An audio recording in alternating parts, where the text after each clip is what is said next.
In this video, we'll show you how to replace your inner shower screen for your dual boiler, Oracle, or Oracle Touch.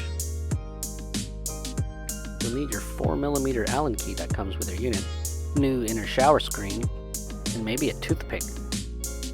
Use the 4mm Allen key to loosen the shower head screw.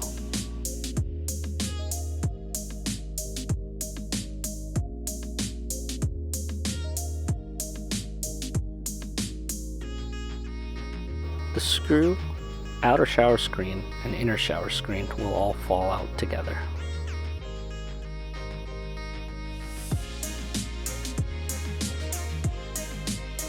To remove any coffee buildup around the screw head, I like to use a simple toothpick.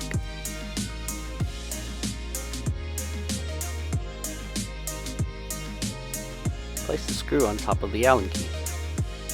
Place the outer shower screen through the screw. Now properly place the inner shower screen through the screw. And finally screw everything together into the shower head.